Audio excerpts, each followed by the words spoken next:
Robert Mueller's investigation of Donald Trump is now encompasses a few areas that Trump is not very comfortable with, and as a result, the war against Mueller, the attempts to discredit him, have started up fresh. An anonymous source who viewed a letter that the White House sent around told CNN that staff were asked to save.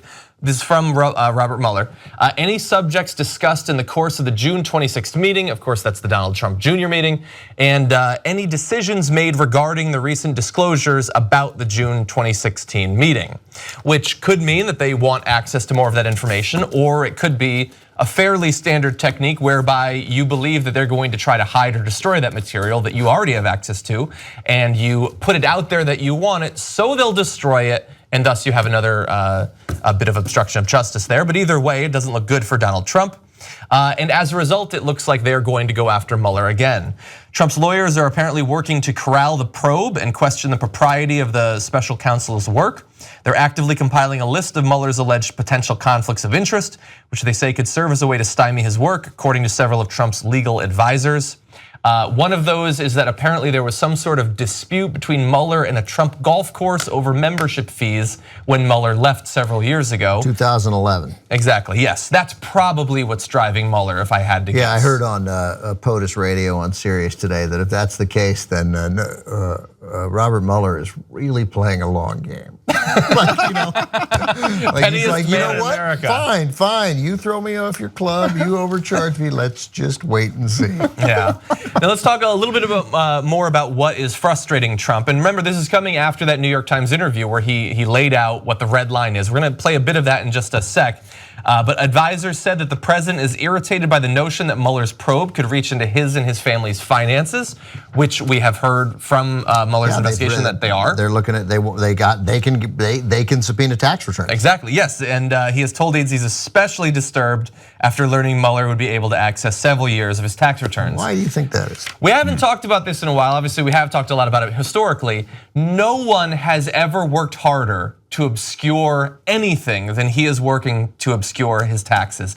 It goes beyond just he didn't have as much money as we thought he did. Like that seemed like a good enough explanation for a while, but at this point, nobody goes this hard in defending something unless there's something really bad there. It has to be a treasure trove. I mean, it really does. That's the only, as Johnny says, there's no way you build that wall. I mean, this is the metaphorical wall instead of the ridiculous wall that he's proposed for the southern border. You don't build that wall around your taxes, and unless it is a treasure trove, and it may show conflict of interest beyond what we even could have conceived, and we've conceived of a lot. I think it's like Trump took the standard deduction of $150,000 a year for 3 straight years for killing a vagrant. You know, like, did you kill a vagrant? Yeah, I did. Well, that's $150,000 deduction right there. I mean, it's got right. It's like you're right, John. No one has gone to this much trouble to cover something up. Yeah, it does suggest that those would be interesting to see. Well, and listen, this world of real estate, of course, that's his firm. But real estate is rife with examples of depreciation and all kinds of gray areas around tax code. But this would be, if it's his personal returns we're looking at, then that could be, as I say, just a whole new world. I mean, that could be a Disneyland of conflict. What did he say? He couldn't release his tax returns because that's right. It's going to turn out Mueller can't get his tax returns because he's being audited. He's being audited. No, Mueller's going to try to get them, but the American people just don't care. Yeah, they just don't care enough. And so they're trying to get out in front of that. An advisor to Trump said, if you're looking at Russian collusion, the president's tax returns would obviously be outside of that investigation.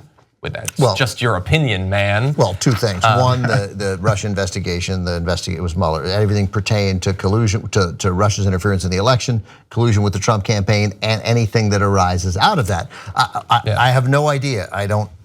My hunch is, I've always thought that the exact idea of Trump colluding with Russia might end up being less impressive than some of us would hope. But obviously, the scope of that investigation might include, I owe $37 trillion, whatever, 37 million, pick a number, to Russian interests, and can't pay it back, and therefore colluded. That's the whole shooting match. Paul right Manafort there. literally does. Charles Pierce from Esquire tweeted today, follow, as always, follow, period, the period, money. Yeah, my hunch is whatever brings Trump down, if something brings him down, it will be the money. And there will be a tangential connection to the Russia investigation. But these are grown up, unlike everyone in the Trump administration, and unlike most of the lawyers he's hired, although I guess John Dowd, that's the Pete Rose lawyer, right? That's the Dowd report. Oh, right, of course. Well, some of the lawyers are tough that he's got.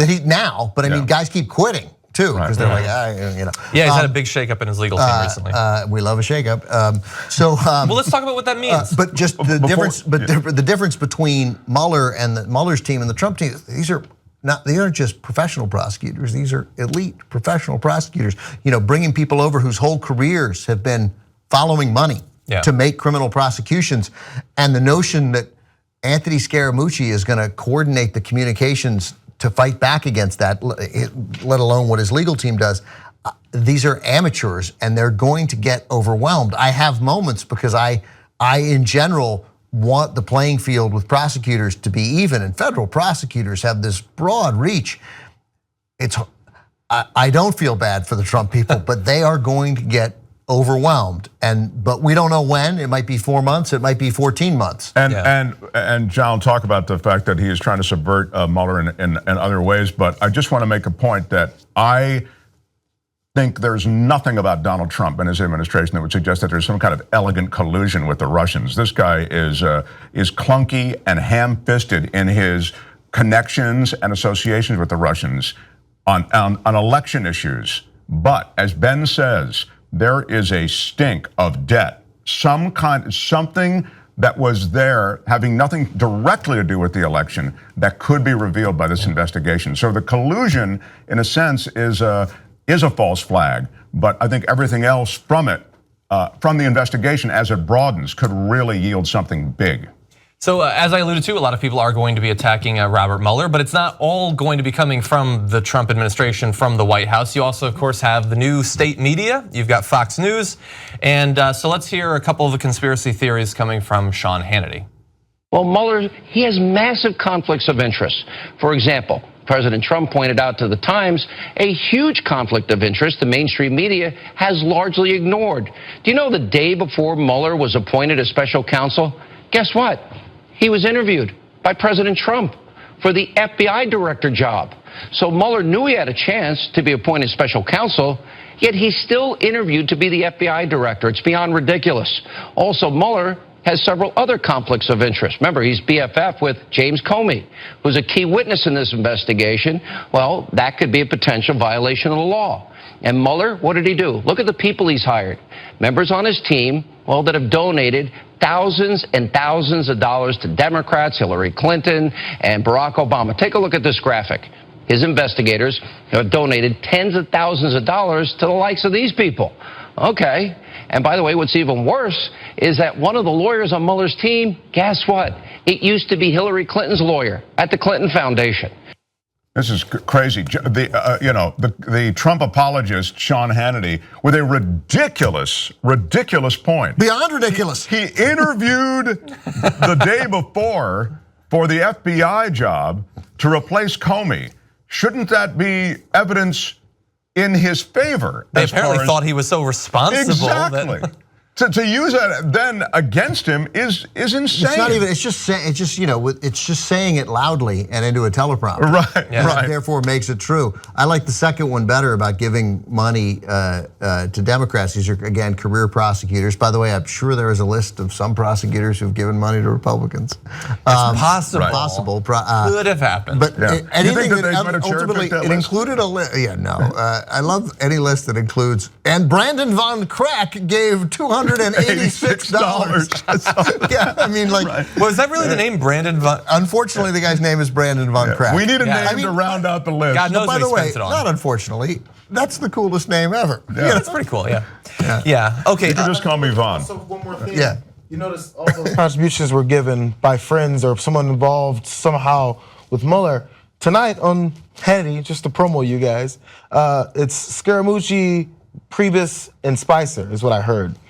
Is he gonna ask Scaramucci, how about that money you gave Obama? How about the praise you gave to Hillary Clinton? I don't think he will. Yeah, and say, you're in there just as a mole for the president. No, because he kissed his ass today, so he's good. Also, by the way, these aren't real conflicts, right? So, but there are prosecutors who could delve into this case who haven't given money to Democrats, and they would do it with the same gusto. Yeah.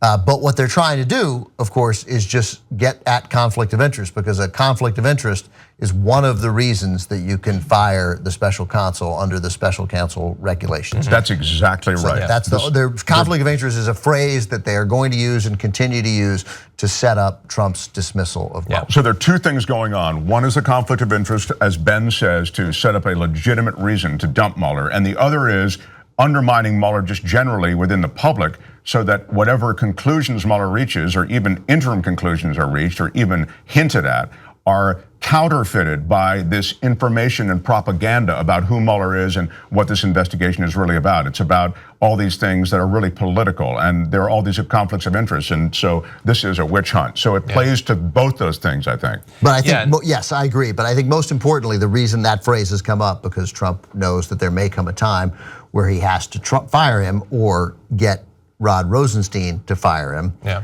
Or who he's also attacked. Who he's also attacked because he's from Baltimore, and that's a loser city. Yeah. What did he call about Baltimore? He's not from Baltimore, but he attacked him for being from Baltimore. He worked in Baltimore. Yeah, that's right. He's from Philly.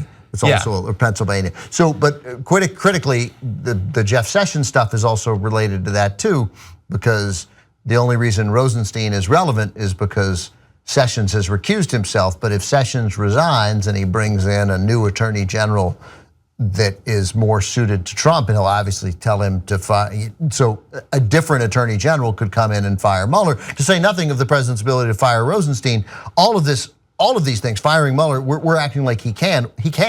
You could make that case, and you could put. He's laid out a red line, and the investigation has gone past it. Theoretically, so it could and well I actually happen. think in this case there would be, because Mueller is still enormously respected inside Washington. This is as establishment a player as there is. There will be legitimate political repercussions to firing Mueller, not just of course among Democrats, but I actually think in this case, even among Republicans. That's the danger, that if you fire Mueller now for the first time, you always wonder when the Republicans will turn. That might be the kind of thing to at least get some of that Republican congressional support turning. Exactly, and once a few turn, the rest could follow. You think Hannity knows what BFF stands for? I doubt it. He's got Google, I guess. Yeah. That is going to be an interesting moment for America. I think that considering everything we've learned, the denialist position is pretty ridiculous now, but that he would fire a second person doing the investigation after implying he might get rid of Sessions purely because Sessions can't protect him during the investigation. This is apparently the only thing he thinks about, the only thing he cares about. That should say something to most people, but some people still haven't caught up. If you like this clip of the Young Turks, there's a whole live 2-hour show, 6 to 8 p.m. Eastern every day, and you can download it or stream it and watch it without ads if you become a member. tytnetwork.com/join.